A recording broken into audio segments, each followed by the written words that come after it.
Taking a look at coaching changes across the country, and now we turn our attention to the SEC, where the changes were robust and extremely impactful. Dominoes did fall, and yes, plenty of blue bloods are going to have new leaders in 2026. And we must begin at a topic that got plenty of airtime. So I guess the greatest thing that we can do to continue to spin this forward is to know that we've gotten over the shock of, all the drama with Lane Kiffin and Izzy, won't he, will he, when he. Now we know what it's going to look like. Now we even know what some of the coaching staff is going to look like. So, Bud, for you, what is on the checklist for Lane Kiffin right now at LSU? What has been accomplished that you feel like you are going to understand what the Tigers are going to be? And what do you think still needs to be done to give you a better idea of what the Lane Kiffin era will be at Louisiana State University? Yeah, Chip. So he's already accomplished a lot there, right? They had a couple kids who had kind of hinted they weren't going to sign on signing day. He ended up saying, "Hey, it's time to sign," and they did indeed sign. I don't know how much LSU upped their offer to those guys, but they got the deal done. He's obviously bringing in some nice coaches so far. I want to see him continue to fill out this coaching staff. And then next, he's going to have to find a quarterback in the transfer portal. I don't know who that is.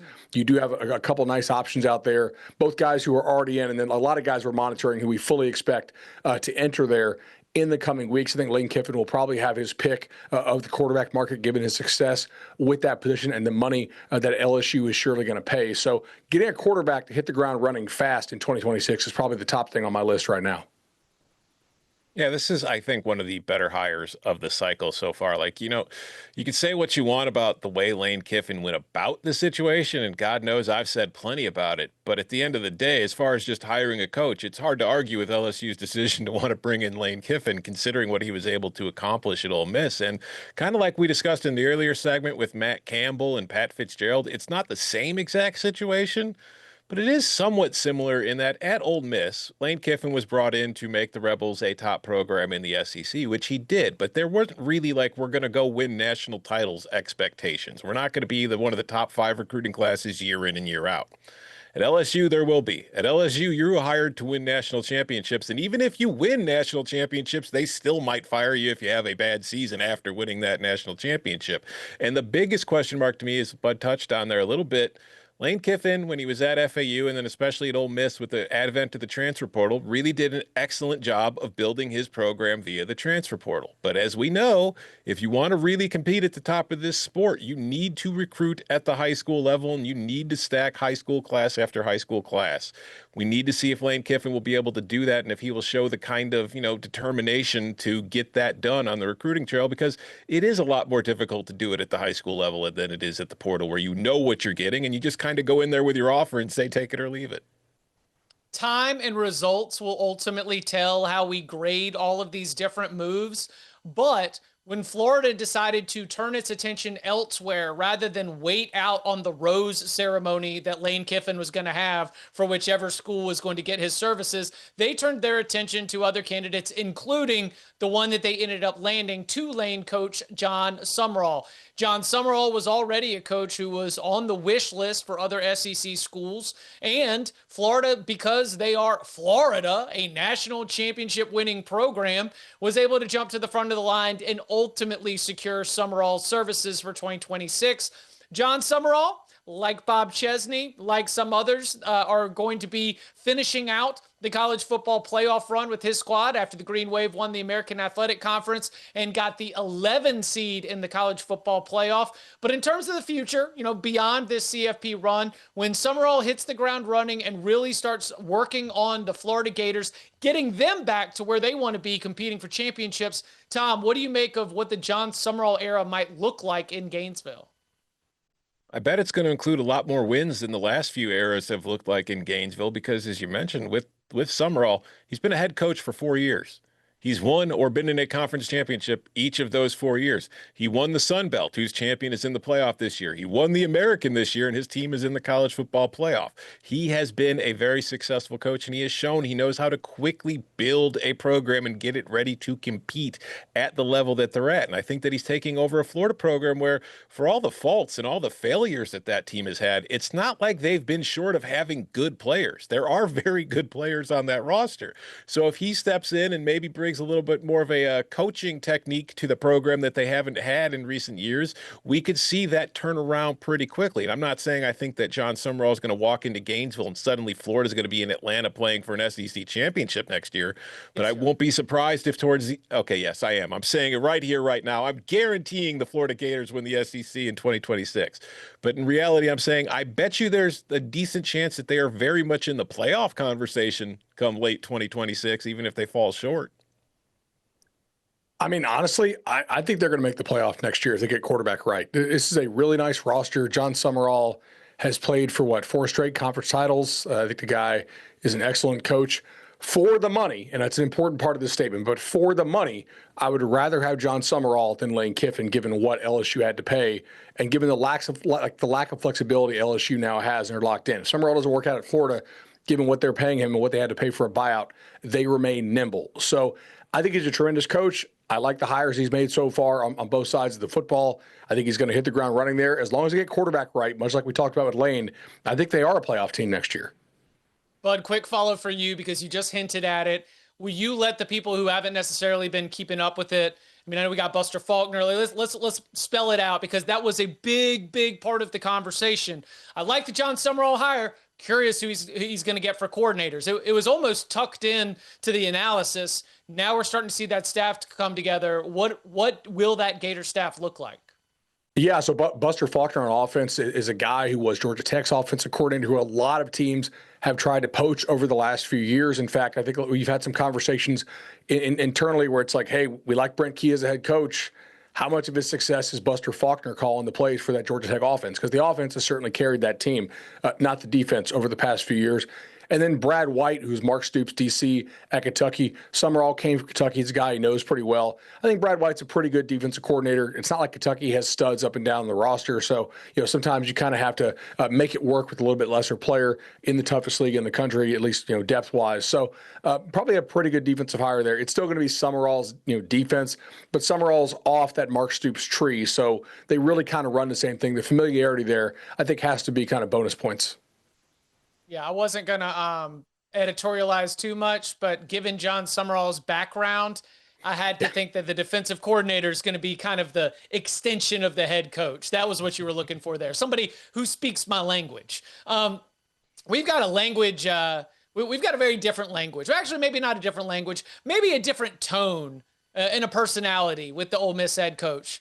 Because Pete Golding has already come out and he says, I don't go to hot yoga. He doesn't do all these other things. He is about football. He is brash. He is gruff. He loves this stuff.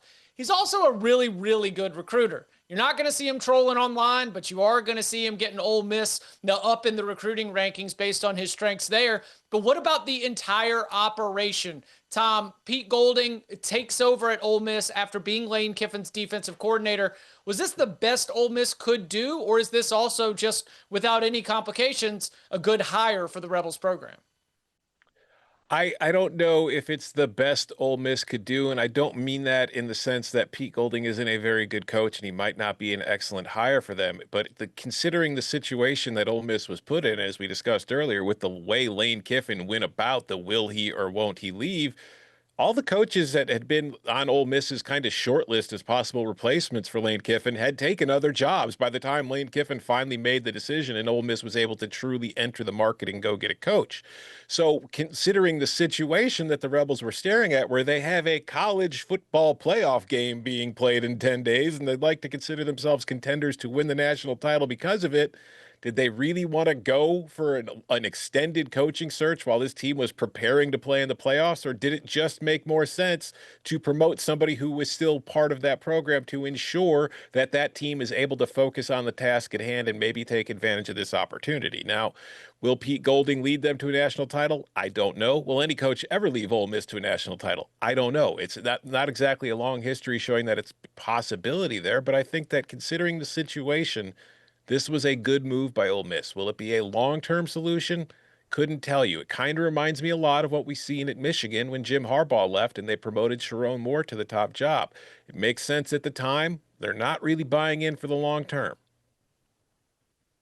I actually think I like this hire quite a bit. I mean, if you talk to Pete Golding, I think he's a really sharp guy.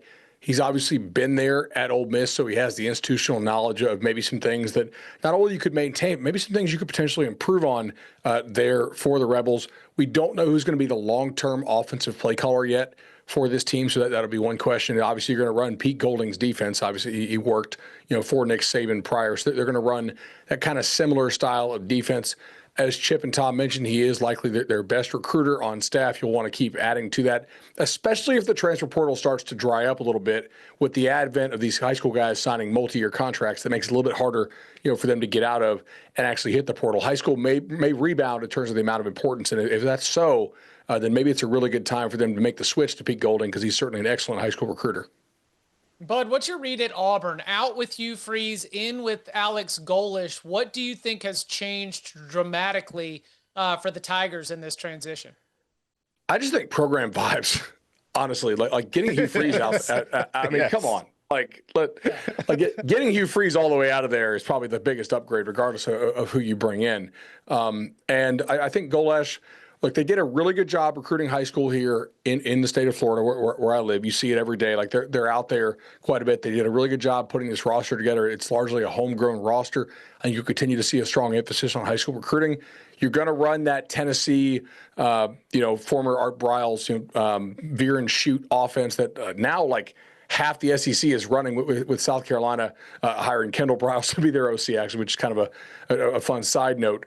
Score a lot of points. They are one of the still extreme tempo teams. I believe they kept DJ Durkin as DC, so that'll be interesting to see how they mesh there. Certainly with some Auburn people trying to hire DJ Durkin to be the head coach. I don't know how much leverage Golesh really had there in making that move when he took the job, and as far as picking the DC. Maybe he really wanted them. I have no idea. But I think he has a good chance of success. It's just it's a tough league.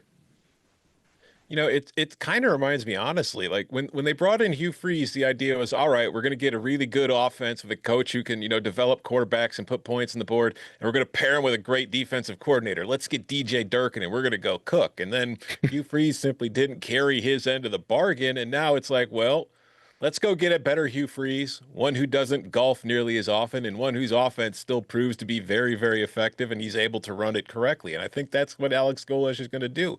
We've seen his offense at USF work. We've seen what he's been able to do with that program, and we've seen that offense work in the SEC. Tennessee got to the college football playoff running it last year, and they had a chance to get back there this year. So now you come into a situation where you're keeping Durkin, who was at the helm of one of the best defenses in the conference. It's the only thing that kept that team afloat all season long.